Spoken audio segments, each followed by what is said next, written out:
Jay here, Stretford, Paddock. As you can see, I'm outside Old Trafford for the latest paper talk, and it's absolutely freezing. Not a lot happening today, so I'm going to keep this short and sweet. There's obviously the Europa League draw coming up. I'll get to that in a minute. For Dayot Upamecano's been banging in the goals for the under-23s, and there's a little bit of an update, if you can call it that, on the Paul Pogba situation. But first of all, looking at the Europa League, United could face certain teams. They could face, we are seeded, so we can't play any of the other seeded teams, so we could face Antwerp, Benfica, Braga,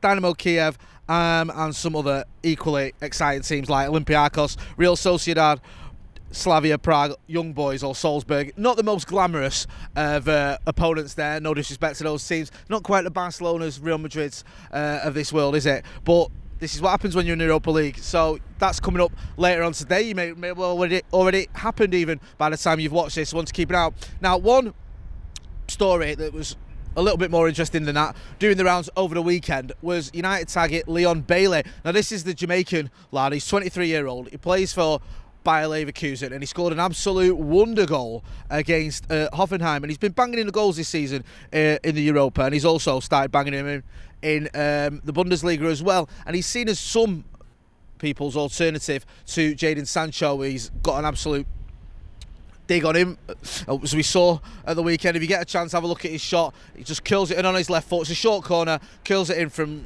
what looks like about 30-35 yards out. It's a fantastic strike. Probably not that far, probably exaggerating a little bit, but check it out anyway. So he's been linked with a move to United, and he's obviously lighting up the Bundesliga. Where have we had that before? A winger lighting up the Bundesliga who's been linked with a move to Manchester United. He is seen by some as an alternative to Jadon Sancho. He's 23 years old, so he's not quite as young as Jadon Sancho, but he is a very young, talented player. So we'll keep an eye on that one, see what happens. And if he keeps scoring goals like the one he did at the weekend, then I'd happily see him here at Old Trafford if we can't get Jadon Sancho. And obviously there'll be more to come on that in January maybe, and possibly even next summer, as that Jadon Sancho saga will no doubt rumble on.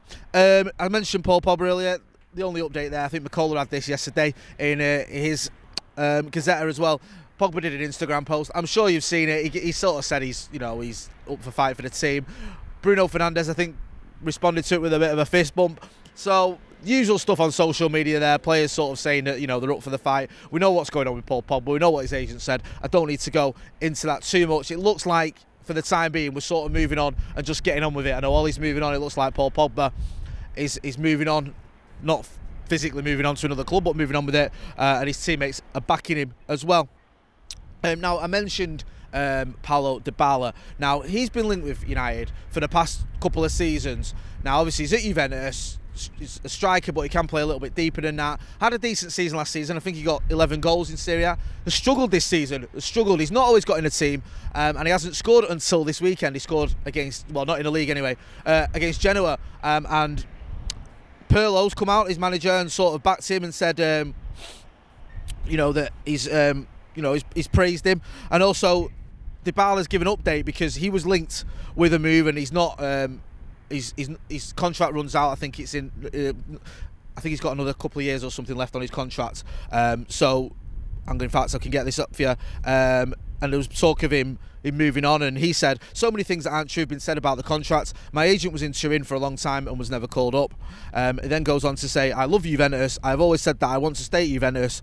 I have a good rapport with the fans, and these things have been said in order to turn the people against me. I'm very loyal to this club, and the people know that. Now, whether Dybala ends up at United remains to be seen. I think that chance is gone. I think a couple of seasons ago it looked like it might happen. There was a lot of talk of it. You remember, it wasn't even a couple of seasons ago, it was about 18 months ago. There was a lot of talk of it happening. I think his agent even spoke to the club, but his wages were, I think, astronomical, so it didn't materialise. So I don't really see Paulo Dybala coming to United, but it's one to keep an eye on as always. He's speaking out. He says he's happy at Juventus and he wants to stay. So we'll have to see whether that is or that remains the case. As I spoke about earlier as well, for Dayot Upamecano's been banging him in for the under-23s. Scored again this weekend. His first derby was against City, obviously, for the under-23s. And he scored. And I think that's now, is that 3 goals in his last 6 games overall, plus 1 assist.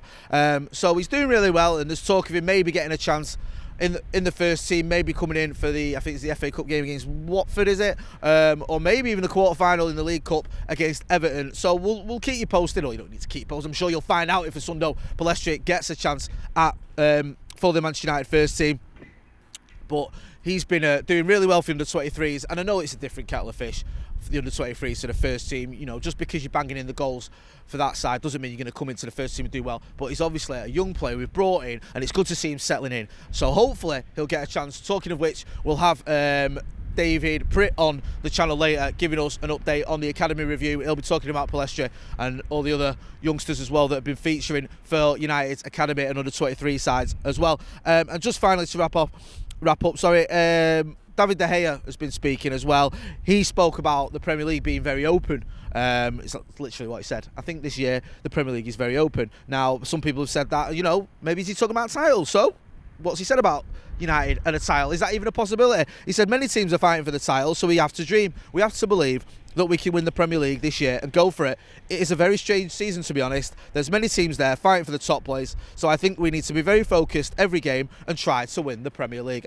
Now, people may call that deluded, but I want to hear players looking at winning the Premier League. That's what we should be looking at Manchester United. Don't forget, David De Gea, I think there's only him and Phil Jones who've actually won the Premier League that are still at the club. So he's every right to say things like that and say, you know, we are looking to win the Premier League. I don't think United are going to, but that certainly should be our ambition, especially with this league, which is so crazy that even after the start we've had and the amount of points we've dropped here, I think we win our game in hand, is it? And we're only a couple of points off top or whatever it is. It's not far at all, is it? So it is a sort of a crazy league, and who knows what can happen. As David De Gea said, it's very open, and United aren't going to win the league, but we can at least get involved in the conversation perhaps. Bit of an update, as you can see, I'm back at the studio, and after we'd recorded at Old Trafford, we saw that there'd been a bit of news regarding Dayot Upamecano, as you know, a Manchester United target, and someone that was expected to perhaps come to Old Trafford next summer. Well, it seems that that's not going to happen. David Ornstein in The Athletic, and this has been picked up by a lot of other papers as well, because Ornstein is pretty reliable, says that United's interest has now cooled, and it looks like Upamecano, who plays for Leipzig, of course, will be heading to Bayern Munich. They've made him their priority. They see him as a replacement for the likes of David Alaba and Jerome Boateng. So he looks like he could be heading, even, get my words out, to the Allianz Arena and won't be coming to Old Trafford. For those of us who thought it may do, United's interest is cooled. Upamecano, that deal is off before it even got going. Anyway, back to me at Old Trafford. Anyway, I'm going to leave it there because, like I said, it's not the most exciting news day, but there's going to be more excitement on the channel later on. We're going to have a new podcast featuring myself, Joe Smith, Adam McCullough and Stephen Howson. As I said earlier, we'll have David Pritt with the Academy review, and we'll be looking at the Europa League draw as well. We'll have all that stuff on socials before the next game, which is Sheffield United this Thursday, so you can look forward to that, and we'll have all the previews and watch along for that stuff and the fan cams afterwards. I've been Jay. This has been the Stretford Paddock Paper Talk. If you've not checked out the members section, check that out. We've got the 12 days of Paddock, where we're giving away a load of goodies, including a chance to win a PlayStation 5. And if you're not subscribing, sort your life out and get subscribing to the channel. Thanks for watching.